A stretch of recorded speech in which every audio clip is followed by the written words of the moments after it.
There's a door in our ICU that opens by itself, and it only happens when I'm alone. The sink drips in a rhythm that sounds like someone pacing back and forth, in places where no one should be walking. I've been a night nurse for 5 years, long enough to know the difference between old pipes and something else entirely. Something that watches, something that waits, and 2 months ago, it finally showed itself. My name is Elise.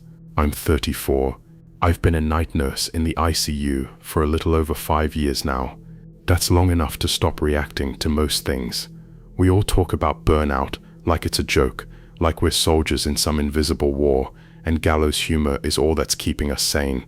But the truth is, I felt hollow for a while, numb mostly. I moved through the unit like a shadow of myself. I haven't slept through a night in over a year. I keep the lights on at home, even when I close my eyes, just in case. The woman by the sink started showing up 2 months ago. At first I thought she was another nurse. Someone floated from another floor, maybe new to nights. She always stood in the same place, back facing me, long black hair falling around her shoulders, hands under the water like she was washing something off. But every time I tried to greet her, she disappeared. It wasn't dramatic, no flickering lights, no slamming doors, just gone. I asked around, no one had seen her. Maintenance said the utility room hadn't been used in weeks. The water line was supposed to be off, but I heard it every night, the drip, the soft running, the quiet sobbing that came in waves. I started avoiding that end of the ward. I rerouted my charts, handed off meds early, made excuses, but the woman didn't go away. I'd catch glimpses of her in the reflections of medication carts, glass doors, even my phone screen, always with her back to me, always by the sink. I'm not the type to scare easily, but something about her unsettled me. Not just because she shouldn't have been there, but because she felt familiar in a way I couldn't explain, like she was echoing something I hadn't faced yet. The hallucination, if that's what it was, started bleeding into other places. At home, I'd hear the sink running even when I hadn't touched it. Once I came into the kitchen and found a puddle of water on the floor, just under the faucet. My first thought was that the pipe had finally burst, but everything was dry.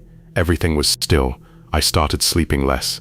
Then one night, I was drawing labs around 3 a.m. when I heard the utility door creak open. No wind, no movement in the hallway, just the sound, like the room was inviting me in.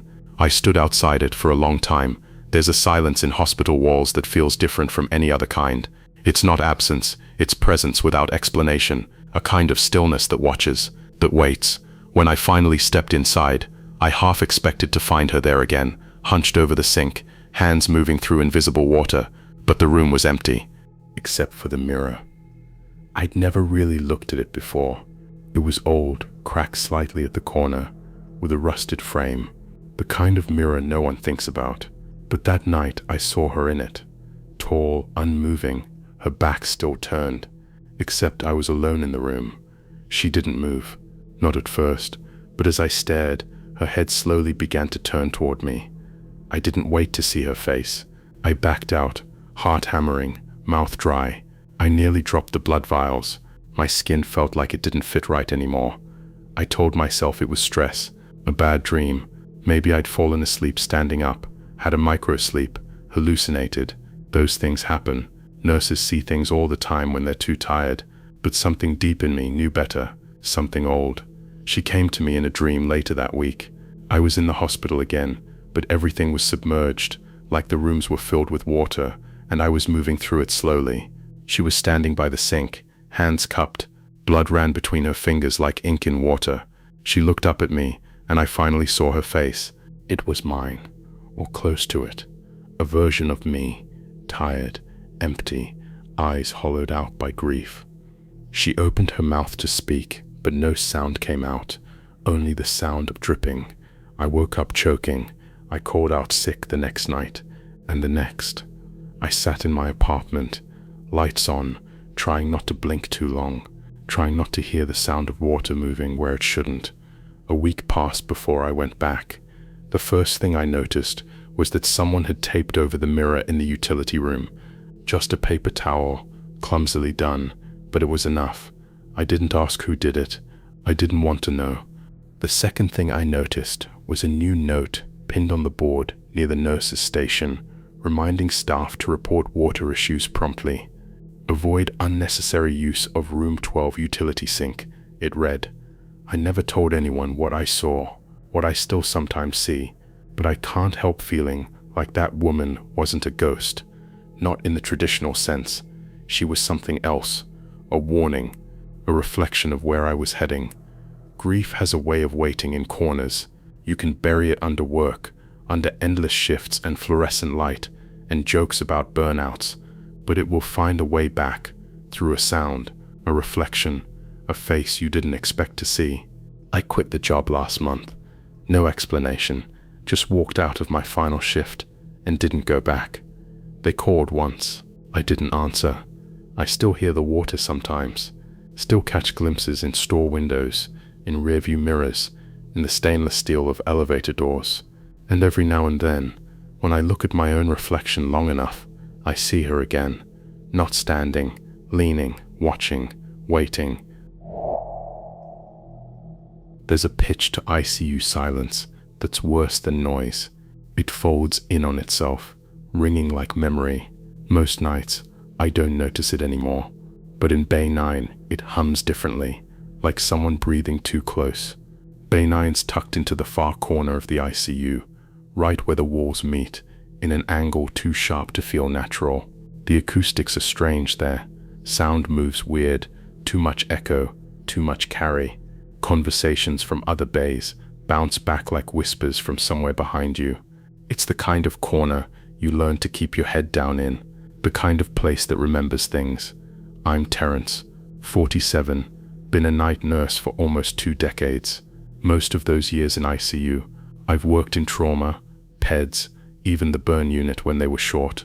But nothing drains you like ICU. It's not just the bodies breaking down, it's the waiting, the not knowing, the faces that stare past you while their vitals hang by a thread. You have to learn how to carry that weight quietly, like it doesn't settle in your spine. I don't talk much these days. Not at work, not at home. My daughter stopped calling last year. She said I sound empty, like I'm always halfway somewhere else.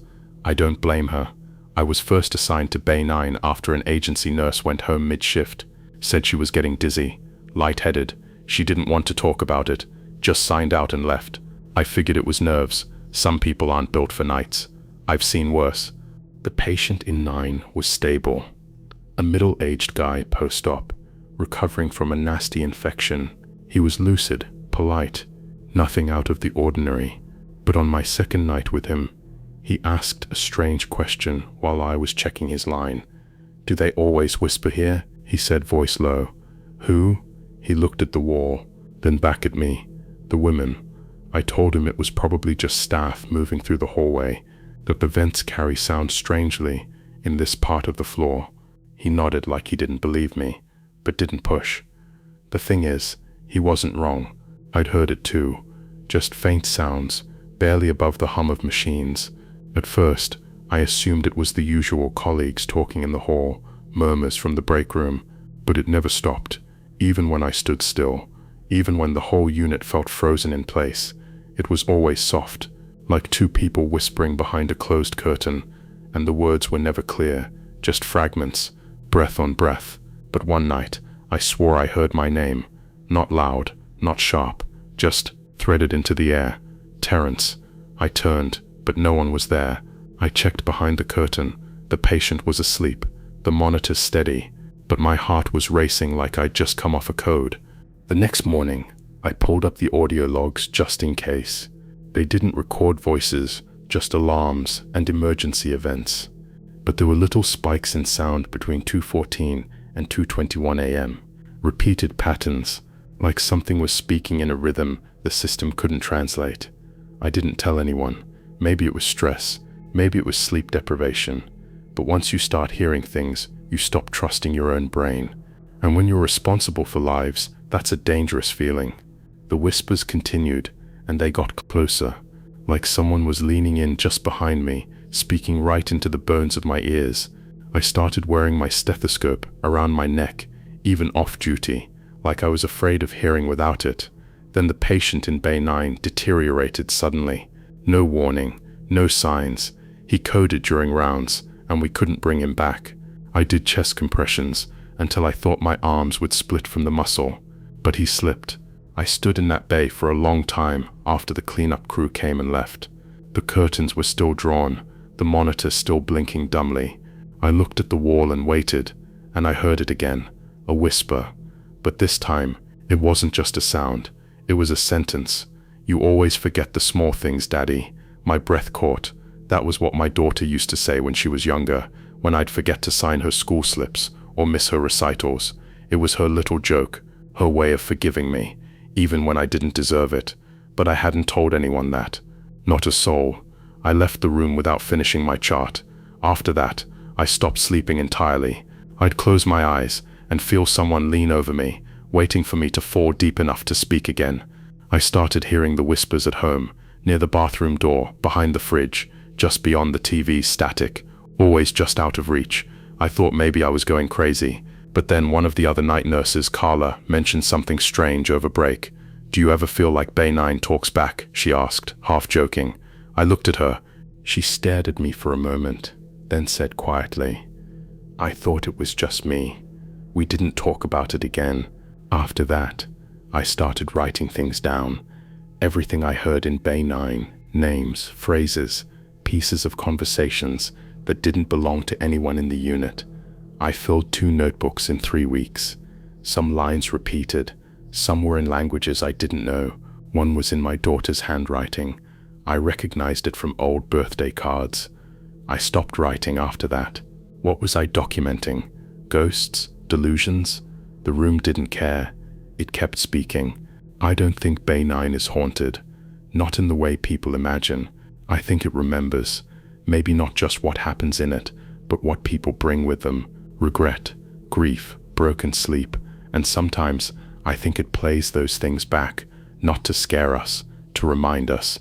The last night I worked, I walked into Bay 9 at the end of shift.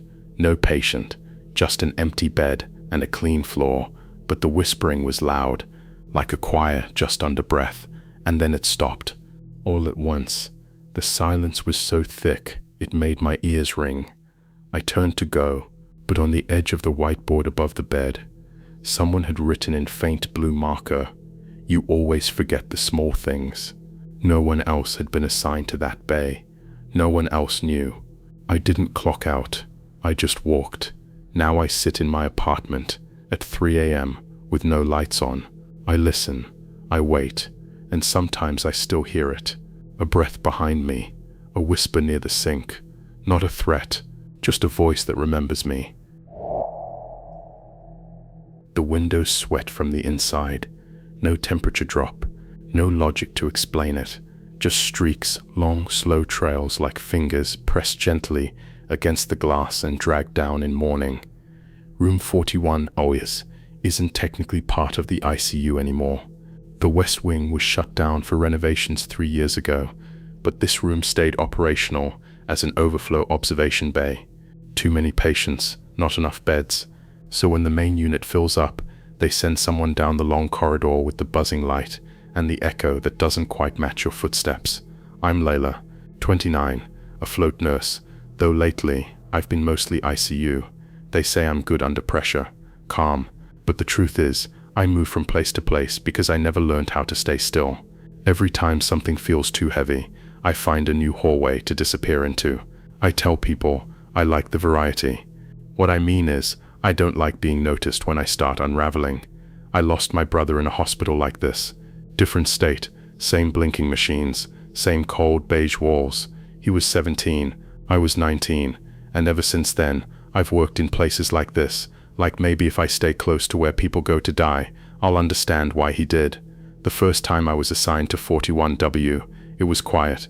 A post-op patient recovering from a cardiac procedure. Stable, no complications. The room was almost too clean, like it hadn't been touched by real illness yet. Floor buffed, walls scrubbed, every edge too sharp in the reflection of the glass. All 4 walls are see-through. That's the point. It's an observation room, installed for visibility, safety, ease of monitoring, but it doesn't feel safe. It feels like being inside a fish tank, like the room is watching you as much as you're watching what's inside it. I noticed it first during a night shift. The patient was asleep, vitals steady. I stood outside the glass with my clipboard, going over notes, and then I saw something move inside the room. It was just a flicker, barely there, a shift in posture, like the patient had sat up, but when I looked directly at the bed, he hadn't moved. Still sleeping, still. I shook it off. Reflections are tricky. Angles play with your eyes, especially under hospital lighting. But then it happened again the next night, and the next. Movements that didn't match what was happening in real time. A hand twitching in the reflection when the real hand was still. A blink in the glass when the patient's eyes were closed. A shape at the foot of the bed, tall, unmoving. There only when I looked through the reflection. I started documenting it, not officially, just scribbles in the margin of my notes. Saw shape again, 3:14 a.m. Patient's eyes open in glass but not in real life, that kind of thing. The real tipping point came when I stayed in the room after a shift change. The next nurse was late, and I didn't want to leave the patient unattended. I stood inside the glass box, watching the monitor, when I caught the reflection again. This time, I didn't look away. The figure was standing in the corner of the room, thin, still, long arms hanging at its sides. It wasn't shaped like the patient. It wasn't shaped like me, and it wasn't breathing. I turned quickly. Nothing, just the humming machine, the IV line, the patient's rhythmic exhale. But the reflection didn't change. The figure was still there. I stepped closer to the glass, raised my hand. My reflection followed. The figure didn't move. Then it slowly lifted its own hand and touched the glass from the other side. Just once. That night, I had a dream. I was back in the hospital where my brother died. The layout was wrong. The doors led nowhere, but I knew it was the same place. I could hear his monitor beeping somewhere far away. I followed the sound until it led me to a room full of mirrors, dozens of them, floor to ceiling. In each one, I saw him, but at different ages, 7, then 12, then almost grown. In some, he looked back at me. In others, he was crying. In the one closest to me, he whispered something I couldn't hear. I woke up gasping. I didn't tell anyone, not because I thought they wouldn't believe me, but because a part of me didn't want to explain it, because explaining it would mean choosing between madness and something worse. The glass room kept sweating. Condensation would appear even when the HVAC was stable. Maintenance said it was a ceiling issue. Normal for old construction, they said, but none of the other glass rooms sweat like this. None of the others fogged in the exact shape of a human silhouette. Long arms, tilted head, right where that figure always stood. I started checking patient history more obsessively, looking for patterns. Maybe they'd all had hallucinations too. Maybe someone died in that room and it was bleeding through the walls. But no matter how much I searched, there was nothing, just an ordinary room. The patient was discharged after 10 days, stable, walking, no complaints. But as he was leaving, he stopped and looked back at the room. "I saw someone else in there," he said. I didn't respond. He didn't push. The next week, they assigned me there again. New patient. This one on palliative care. The glass seemed clearer now, but only during the day. At night, the figure returned. Sometimes it mimicked me. Sometimes it didn't. One night, I stood in the hallway after rounds and looked through the glass. The reflection showed a girl sitting on the edge of the bed, legs swinging, head bowed, hair long and tangled. She looked like me. No, she looked like I did when I was 19. The day I sat in my brother's room, after they told us there was nothing more they could do. I watched her for a long time. She didn't vanish. She just kept swinging her legs, slow and soft, like she had all the time in the world. I pressed my hand to the glass. She didn't lift hers. Instead, she whispered something I couldn't hear, but I saw her mouth move, and I knew she was asking me to stay. Not just in the room. Here, in this place where time folds in on itself, where memory plays out like echoes in glass, where grief becomes shape. I turned and walked away. I told the charge nurse I wouldn't float anymore, that I needed a different assignment. She didn't ask why. I avoid the West Wing now, but sometimes when I walk past the hallway that leads to 41 Taub, I see streaks on the inside of the glass, like someone's been pressing against it, watching, and sometimes I stop, because even now, part of me still wants to go back, to sit inside the tank, to wait for the reflection to speak again, to ask it what I'm still doing here. There's a room at the far end of the ICU, with no nameplate, no working lights. No one mentions it in reports, and it doesn't show up on the digital floor map. If you ask about it, most staff will shrug or pretend they didn't hear you, but everyone knows it's there. It's just easier not to talk about room 0. I'm Jonah, 52. I've been a floor tech in this hospital for 16 years. I'm the one who comes in after the nurses, after the doctors, after the blood and fear and drama have settled into something dry. I clean what gets left behind, the fluids, the linens, the silence. Most of the time, I'm invisible. Just a cart squeaking down the hallway, a mop swishing between machines. I used to mind it, but these days, being invisible feels like a gift. No one asks questions when you're the guy who handles the trash. I stopped sleeping years ago, a little after my wife passed. I take the night shifts now. They suit me better. The darkness makes things quieter, not just in the halls, but inside my head. The first time I saw room 0, I was mopping near the elevator at the end of East Wing. There's a short hallway there, just past the restricted storage doors, and at the very end of it is a faded green door with chipped paint and a dent at the bottom like someone once kicked it in frustration. The knob doesn't match any other on the floor. Heavy, brass, too old. There's no label on the frame, no room number. But I noticed something strange. The overhead motion light flickered on when I passed, and the smell, it was faint but familiar. A mix of antiseptic and warm metal, the kind of scent that clings to trauma rooms. It didn't make sense for that hallway to be active. It was supposed to be sealed off. Later that week, I got a work order, manually written, which never happens anymore. It simply said, "Clean room 0, post-event." There was no requester name, no code, just those 5 words. I thought it was a mistake, but the paper was official, with the hospital watermark and timestamp. The system recognized it, so I took my cart and headed down. The door was unlocked, heavy when it swung open, like it hadn't moved in years. The lights inside flickered, but some still worked. The walls were a dull yellow, stained in places like old smoke had once lived there. A single bed, stripped bare, a chair in the corner. A dry erase board hung crooked on the wall above the bed. On it, someone had written a name, Mira, and below that, discharge TBA. The sheets were wrinkled, trash bin half full, IV pole still standing, though no bags attached. It was like someone had been there only hours ago, but when I checked with patient records, no one named Mira had been admitted that day, or the week before. I cleaned the room anyway, changed the linens, emptied the bin, wiped the board. I even checked the drawers in the bedside table. Nothing inside but a paper clip and a rubber band. As I turned to leave, I caught something in the corner of my eye. A figure, just for a second, sitting in the chair, thin, pale, wearing a hospital gown. I turned fully, but the chair was empty. I didn't say anything to anyone. I came back the next night, not because I had to, but because something about the room stayed with me. It felt unfinished, like a song stuck in your head with no ending.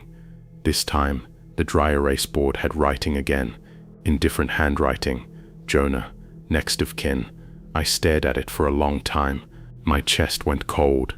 I don't know why, but my eyes filled with tears before I even understood what I was seeing. My sister died in this building 30 years ago.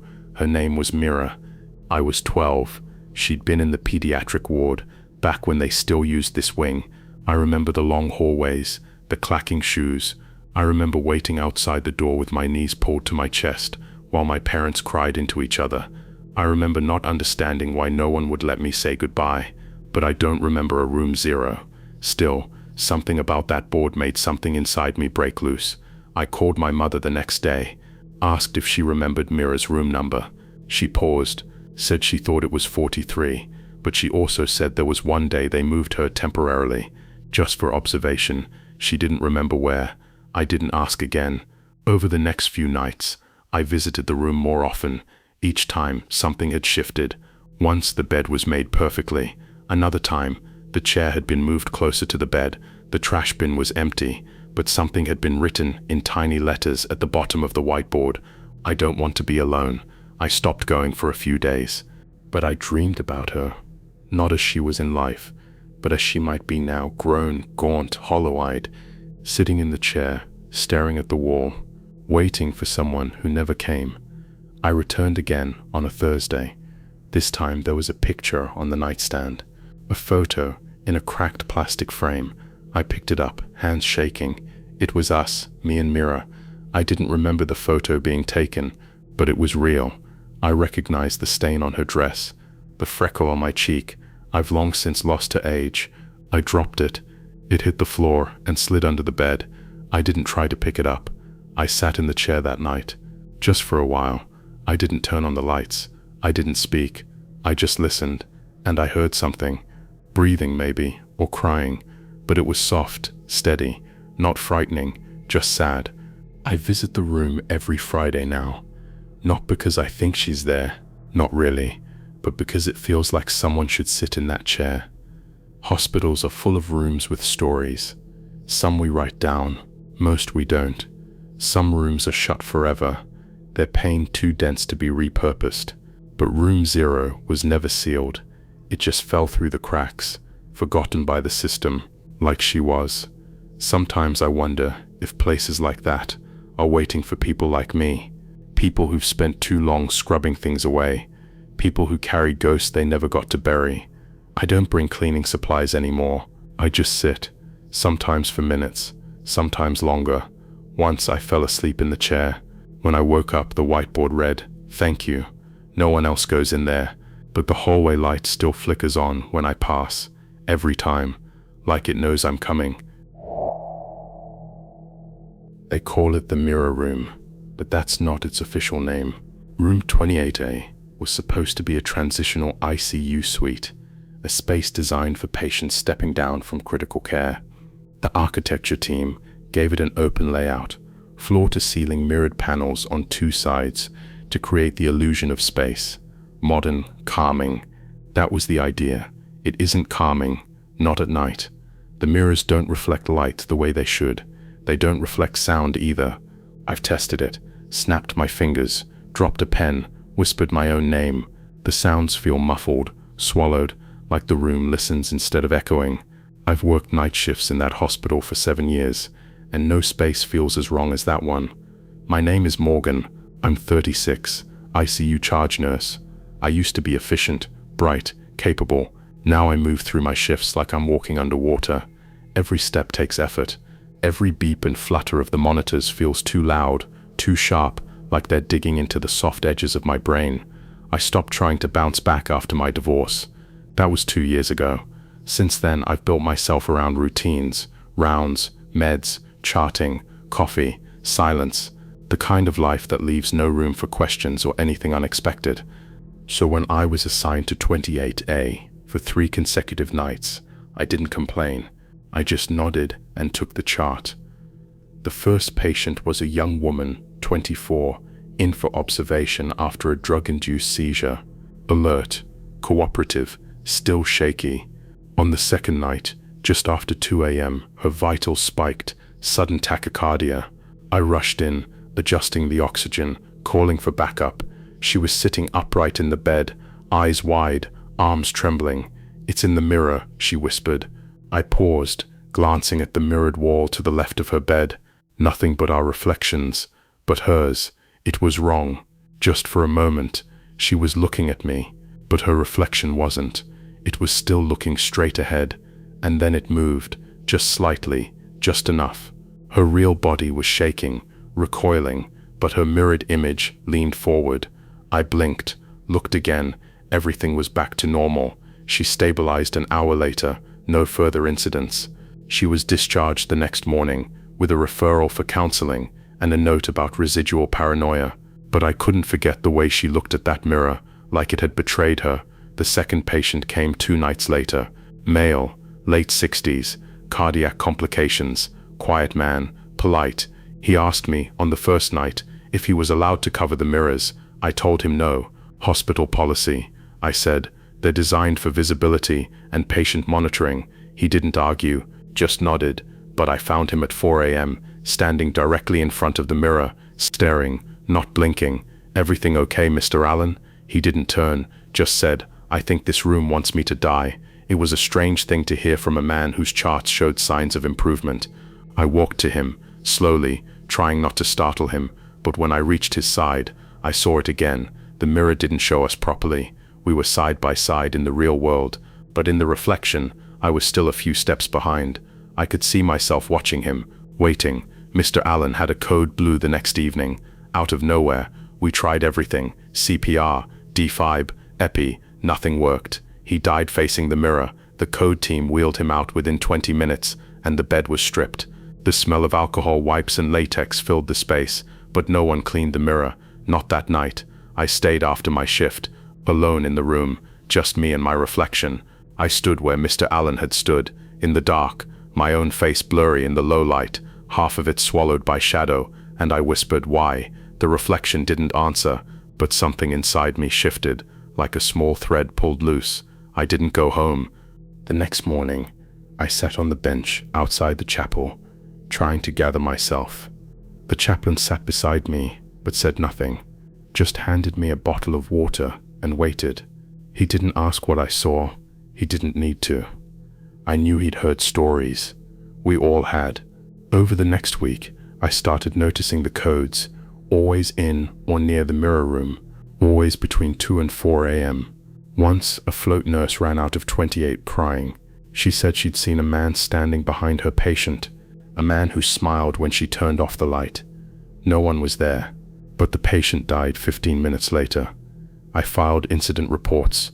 I emailed maintenance to check the lighting, the vents, the HVAC. They all came back the same. No malfunction, no maintenance needed. The mirrors are clean, that's what they always say. But I know what I saw. I started covering the mirror with blankets. Against policy, yes, but no one reported me. The nurses began doing it too, quietly, without discussion, a silent consensus. But the reflections never stopped. One night, during rounds, I looked at the blanket-covered mirror and still saw myself, my reflection bleeding through the fabric, like it wasn't reflecting anymore, but remembering, showing me something from before. I looked tired, paler. My lips were moving, but I wasn't speaking. Then, in the space behind my reflection, I saw someone else, myself, but dead. Still, eyes wide. That was the first time I vomited in the stairwell. Not from fear, from grief, like something had ended that I didn't know had begun. The mirror's not showing us. That's what I think now. It's showing what we leave behind. All the pieces of ourselves we shed under flickering lights and sterile air and long, impossible nights.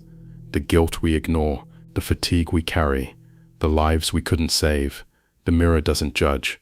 It remembers. There was a final code. Just last week, the patient was stable, recovering well. Then, without warning, flatline, full arrest. When I entered the room, he was already gone, but his eyes were open, his body rigid, like he'd seen something in those last moments that stopped his heart before the monitors could catch up. On the mirror, written in condensation, were 4 words: "You're next, aren't you?" I haven't worked since. I sit in my apartment, lights off, mirrors covered, but sometimes I catch my reflection in the window when I pass by too quickly, and it doesn't always match. Sometimes it smiles before I do. Sometimes its eyes don't close when I blink. I think the mirror room followed me home. I think it lives in more than walls. Maybe it always has, and maybe one night soon I'll see myself one last time, still and cold and waiting, and know the reflection was right all along.